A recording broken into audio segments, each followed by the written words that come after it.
8th, 1941. 8 o'clock in the morning. Gin Drinkers Line, mainland Hong Kong. The morning didn't start with sunshine, but with a huge, loud roar. It was the sound of war coming to a place that wasn't ready for it. Japanese bombs, fired with perfect aim, crashed into the weak walls and fences that the British Army thought couldn't be broken.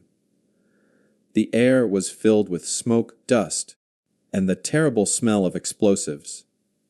Hong Kong, a small, fancy city controlled by Britain, was suddenly and violently pulled into World War II.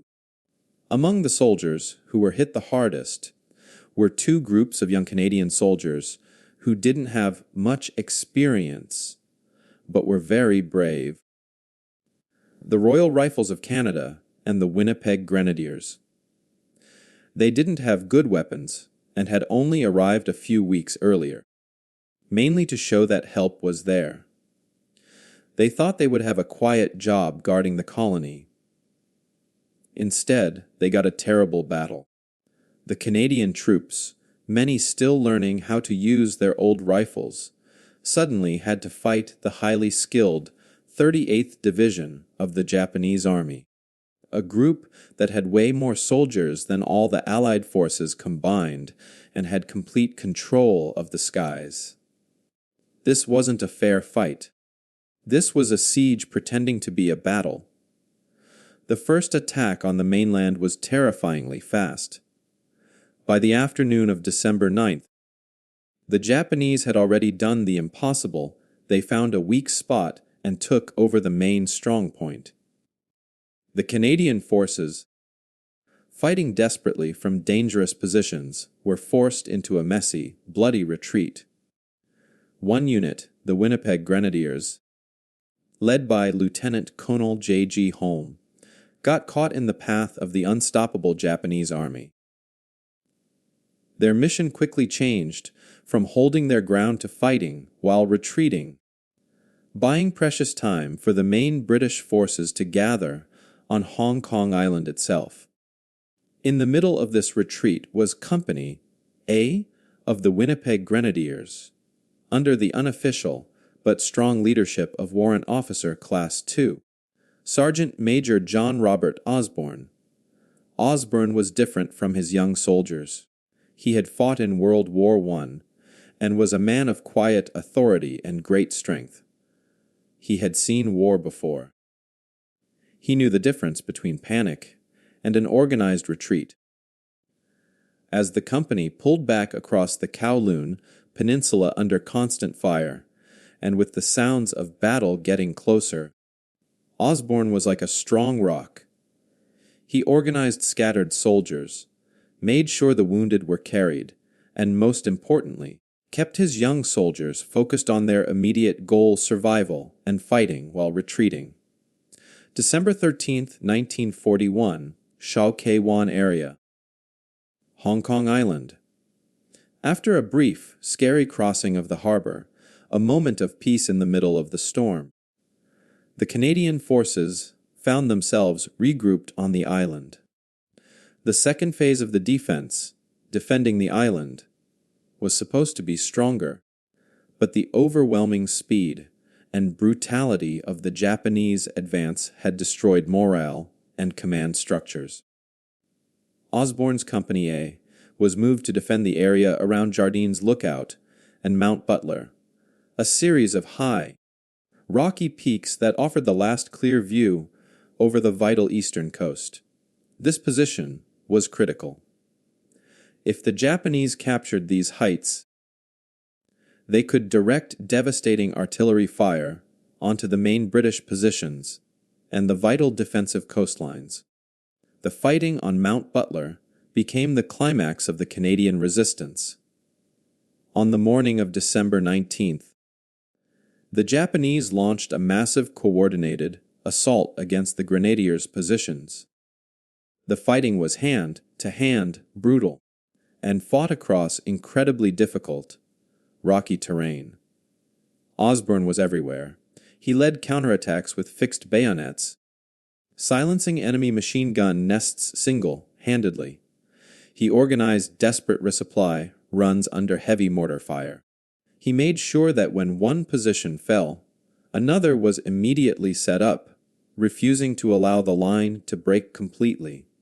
For hours, the Canadian soldiers, fueled by Osborne's relentless example, held their ground against wave after wave of fanatical Japanese troops.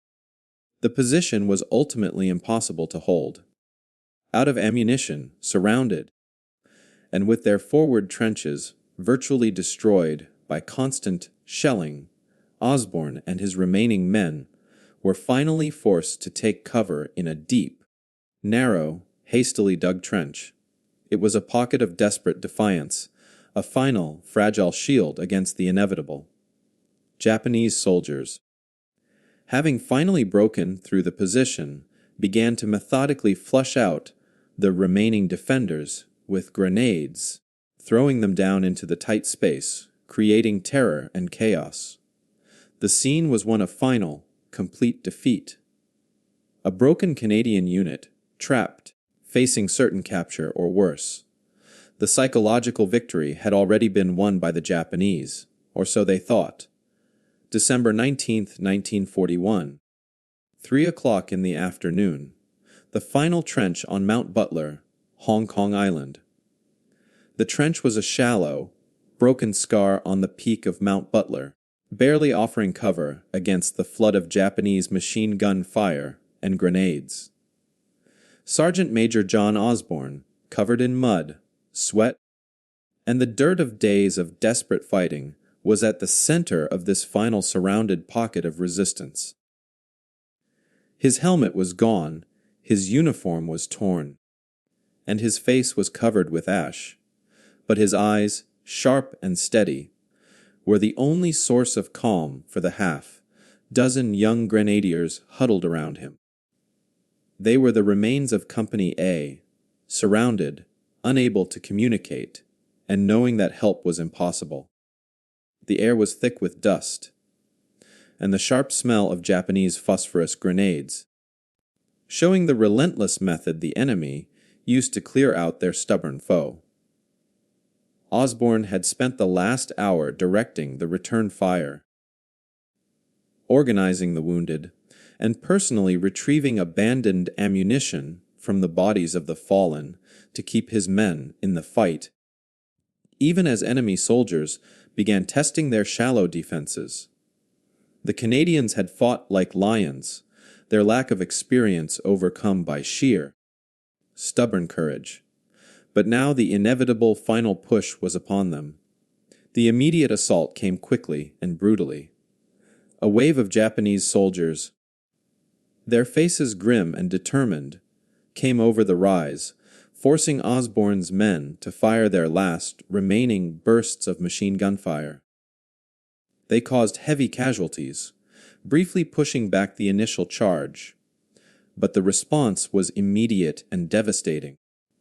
A volley of Type 91 hand grenades flew through the air, their black shapes falling directly into the tight, narrow trench. The blast from a single grenade in such a small space was enough to hurt or kill everyone there. The Canadians had seen what these grenades did to people. There was no cover, no escape.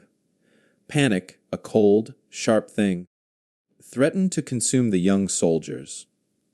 Osborne, with the terrifying efficiency of a man who had faced death before, reacted instantly. He roared a warning, a desperate, deep sound that cut through the noise of battle. He scrambled, grabbing 2 of the deadly grenades and throwing them back out of the trench. The blasts were deafening but harmlessly overhead. The third grenade, however, landed too deep, getting stuck impossibly close to a group of 4 stunned grenadiers. There was no time. The fuse was burning its final, frantic seconds. Osborne, seeing the frozen faces of his young soldiers, their eyes wide with the raw certainty of approaching death, made a choice that went beyond the chaos of the moment, a choice of impossible, total sacrifice. He did not hesitate. He did not cry out. with a quick, powerful movement born of desperation and fatherly instinct. Sergeant Major John Osborne threw his broken, exhausted body directly onto the grenade. The explosion was immediate and contained, a muffled, brutal punctuation mark in the trench's suffocating silence. The blast, absorbed entirely by Osborne's body, saved the lives of the 4 men huddled beneath him. He was killed instantly. His final act, an impossible expression of duty and selflessness. For a moment, the battle noise seemed to fade away, leaving only the ringing silence in the ears of the surviving grenadiers. They were alive, saved by an act so amazing it defied the grim logic of war. Yet their savior was gone. His sacrifice immediately raising this small, doomed pocket of resistance to the realm of legend. The Japanese soldiers, having witnessed the suicidal bravery of the last moments of the Canadian defense, took control of the position moments later. The survivors, shell-shocked, wounded but alive, were dragged from the trench. The scene confronting the Japanese commander was one of tactical victory, but profound, unsettling psychological shock. They had captured the position, achieved their goal, and destroyed the enemy defense. But there, among the wreckage, was the body of the Canadian Sergeant Major, lying on top of the remains of their grenade. The commander and his officers understood immediately what had happened. This was not a surrender. This was a statement. This was a man already on the brink of defeat who chose a terrible final act of defiance to save the few men under his protection. The sight of the dead Canadian soldier, whose last act was not a plea for mercy, but an act of total, uncompromising sacrifice, sent a shiver through the hardened Japanese veterans. They were used to an enemy who surrendered when outnumbered, who broke when outflanked. They had crushed the British defense on the mainland quickly and brutally. But the sight of Osborne's self-sacrifice, a conscious, deliberate act to protect his subordinates, was completely unnerving. They had captured the position, yes, but they hadn't broken the enemy's spirit.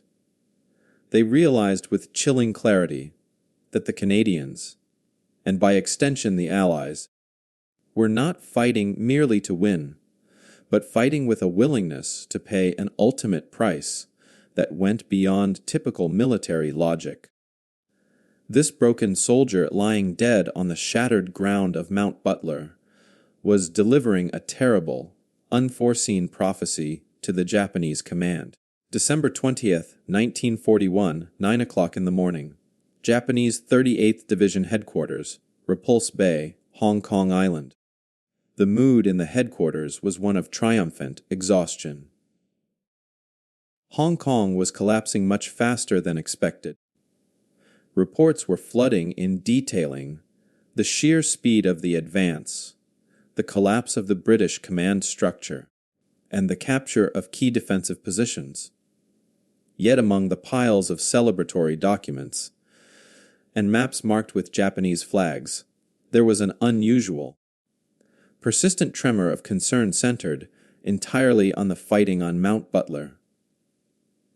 The commanding officers of the Japanese 38th Division, seasoned veterans who had witnessed the rapid defeat of colonial forces across the Pacific, were deeply unnerved by the final report from the Canadian sector. They had defeated the enemy, but the way that defeat happened was deeply unsettling. The focus was not on the hundreds of prisoners taken, but on one dead man.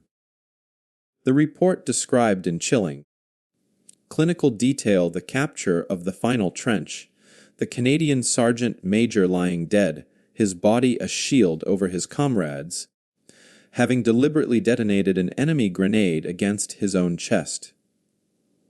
For the Japanese officers, raised in the strict, unyielding code of Bushido, which prized loyalty, honor, and death before dishonor, this act was not merely bravery. It was a philosophical thunderbolt. Their own military doctrine embraced the concept of gyokusai, or shattering like a jewel, a glorious death in defense of the emperor. But this was the enemy, a despised Western colonial soldier, exhibiting a level of self-sacrifice that was supposed to be the exclusive domain of the imperial soldier. The psychological shock was profound.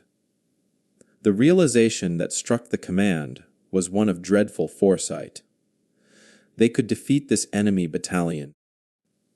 They could conquer this island, and they could even win every battle they fought in the short term. But they were facing an opponent who possessed not only the capacity to fight to the last man, but also the willingness to perform an ultimate, conscious act of sacrifice purely to save the lives of his fellow soldiers. This kind of resolution, this depth of loyalty between men, suggested an enemy that would never break, regardless of the strategic situation. This single broken Canadian soldier was a terrifying physical prophecy of the long, bitter road ahead. The Japanese command realized their tactical victory at Mount Butler was overshadowed by a far greater psychological defeat. They had captured a position, but they had captured a ghost of defiance. The ultimate consequence of the battle came just days later. On Christmas Day 1941, the garrison of Hong Kong surrendered. The Canadian troops, including the men saved by Osborne, were marched into brutal captivity that would last over 3 years. The conditions in the Japanese prisoner of war camps were horrific, marked by starvation, forced labor, and systematic abuse. Yet even in the depths of this despair, the story of Sergeant Major John Osborne began its transformation into legend. The survivors of Company A, the men he saved, were the living proof, the immediate witnesses to the final amazing act. They told the story tirelessly to their fellow prisoners, making sure the flame of Osborne's sacrifice kept the morale of the entire Canadian group alive. His death, a moment of profound defeat, became the ultimate symbol of unbroken Canadian spirit. The testimony of the surviving Grenadiers, often smuggled out in coded letters and whispered during secret meetings, confirmed the profound moral victory. The Allied failure in the Battle of Hong Kong was a tactical disaster. But Osborne's final moment provided a vital psychological victory. It gave the Allied governments, and more importantly, the families of the captured soldiers, a true story of heroism and dignity among the tragedy. Osborne's legacy did not end in the trenches of Mount Butler. It sustained the very will to survive in the PW camps. The knowledge that one of their own had faced the moment of truth and chosen sacrifice over surrender or escape became a quiet internal rallying cry. The official recognition for his bravery was delayed by the war and the chaos of capture, but the detailed, consistent testimonies of his comrades, once collected and verified years later, left no doubt.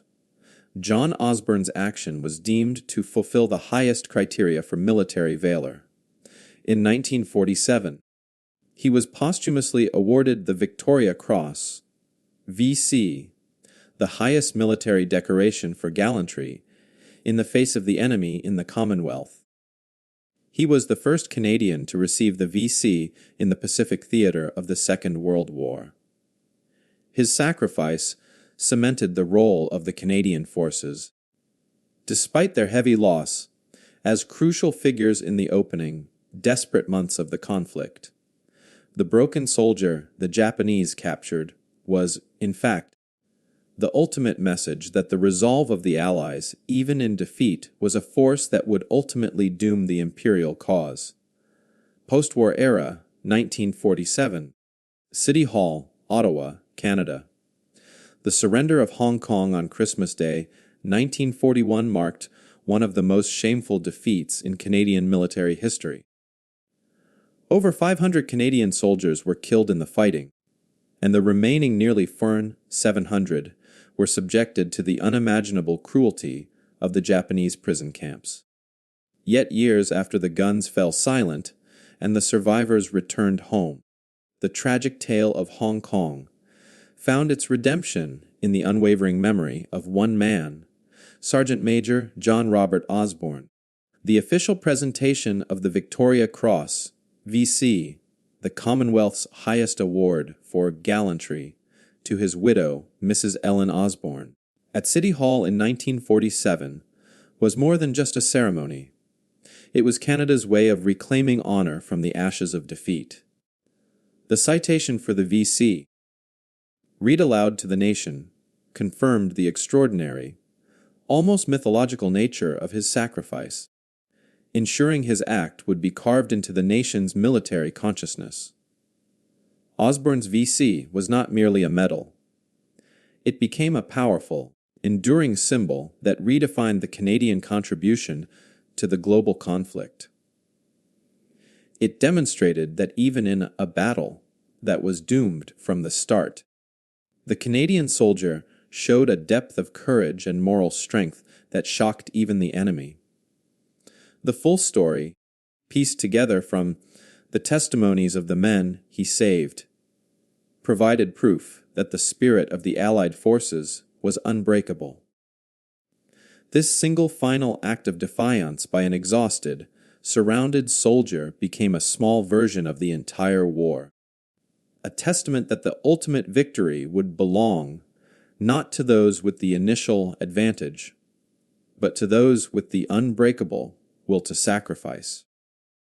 The Japanese command, who had witnessed the scene on Mount Butler, learned that day that they were fighting an enemy whose personal loyalty to one another went beyond any military code, foreshadowing the relentless, difficult campaigns that would eventually lead to the defeat of the Imperial Army. The legacy of John Osborne is woven into the fabric of Canadian identity. His name graces military buildings, schools, and streets across Canada, ensuring that the lessons of the Battle of Hong Kong are not forgotten. The Hong Kong Veterans Association of Canada, created by the men who survived the ordeal, makes sure that the memory of their fallen comrades, especially Osborne, remains vibrant. He represents the courage of the common man, thrust into extraordinary circumstances and choosing self-sacrifice for the greater good. His story serves as a constant, sobering reminder of the immense price paid by the Canadians in the Pacific Theater, often overlooked in the grand narrative of the European War. The men Osborne saved went on to live their lives, their existence a permanent testament to his final perfect act of duty. The tragedy of Hong Kong was the first taste of war for many Canadians, a baptism by fire that exposed the unpreparedness of the Commonwealth forces in the Far East. Yet it also revealed the steely resolve that would characterize Canadian troops for the remainder of the war in every theater, from Sicily to the beaches of Normandy. Osborne's Victoria Cross became the silent, powerful answer to any who might question the dedication or fighting spirit of the Canadian soldier. The broken soldier the Japanese captured was, in reality, the most dangerous kind of enemy, one who had accepted his doom, but refused to allow it to claim his comrades. In the records of military history, John Osborne is remembered as a hero who, with one quick, impossible decision, turned a tactical loss into a profound moral victory. His sacrifice on the shattered peak of Mount Butler remains one of the most powerful, chilling, and ultimately hopeful stories of the Second World War. It is the story of a common Canadian soldier whose final deliberate act of selflessness was so shocking, so profound that it gave the Japanese command a terrible glimpse into the unyielding nature of the enemy that would ultimately bring about their doom. This is not just a story of a Canadian hero. It is a universal story about the true cost of commitment and the infinite value of a single human life saved by the sacrifice of another. The story of Sergeant Major John Osborne is one of duty that goes beyond even death. He saved 4 lives, but his sacrifice inspired a nation. If this incredible, untold story of Canadian bravery touched your heart, please hit the like button and share this video to honor the memory of the Winnipeg Grenadiers. And tell us this: if John Osborne's heroism defined the Canadian spirit in the Pacific, what single act of bravery do you think best represents the spirit of your own country in the Second World War? Let me know in the comments below. Don't forget to subscribe for more deep dives into the forgotten heroes and important moments of world history.